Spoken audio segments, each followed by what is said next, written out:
শামশেরগঞ্জ থানার উদ্যোগে সিভিক ও সাংবাদিকদের সম্মাননা, মানবিকতার এক উজ্জ্বল উদাহরণ স্থাপন করলেন আইসি সুব্রত ঘোষ।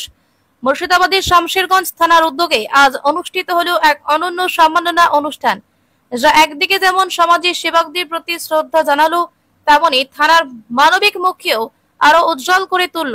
আজকের এই অনুষ্ঠানে থানার পক্ষ থেকে শ্রেষ্ঠ সিভিক ভলেন্টিয়ারদের হাতে বেস্ট সিভিক অ্যাওয়ার্ড তুলে দেন স্বয়ং থানার আইসি সুব্রত ঘোষ।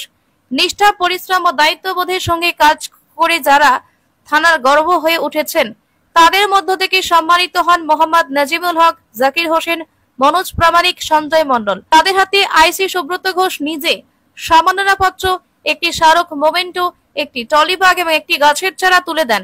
এই গাছের চারা যেন প্রতীক হয়ে থাকে তাদের সৎকর্ম ও সমাজের প্রতি সবুজ শুভেচ্ছার। এছাড়াও আজকের অনুষ্ঠানে শামশেরগঞ্জের সকল সাংবাদিকদেরও থানার পক্ষ থেকে বিশেষ সংবর্ধনা প্রদান করা হয়। সমাজে তাদের ভূমিকা ও তথ্য পরিবেশনের দায়িত্বকে সম্মান জানিয়ে অনুষ্ঠানটি অনুষ্ঠিত হয় শামশেরগঞ্জ থানার পানাকালী মন্দির প্রাঙ্গণে, যেখানে চলছে 3 দিন ব্যাপী সাংস্কৃতিক অনুষ্ঠান।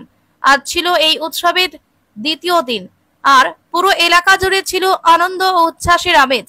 মঞ্চে উপস্থিত ছিলেন শামশেরগঞ্জ থানার আইসি সুব্রত ঘোষ, এসআই দীপক কুমার দাস। এছাড়া উপস্থিত ছিলেন থানার অন্যান্য পুলিশ কর্মী, বিশিষ্ট সমাজসেবী ও অতিথিবৃন্দ। উল্লেখ্য, আগামীকাল এই উৎসবের তৃতীয় ও শেষ দিন এবং বিশেষ অতিথি হিসেবে উপস্থিত থাকবেন জঙ্গিপুর জেলা পুলিশ সুপার অমিত কুমার সাউ। তার উপস্থিতি অনুষ্ঠানটিকে আরো মর্যাদাপূর্ণ করে তুলবে বলেই আশা করা হচ্ছে। আজকের এই দিনটি শামশেরগঞ্জ থানার ইতিহাসে এক স্মরণীয় অধ্যায় হয়ে থাকবে, যেখানে কর্তব্য, সম্মান ও সমাজ সেবার মেলবন্ধনে ফুটে উঠেছে মানবিকতার এক উজ্জ্বল প্রতিচ্ছবি।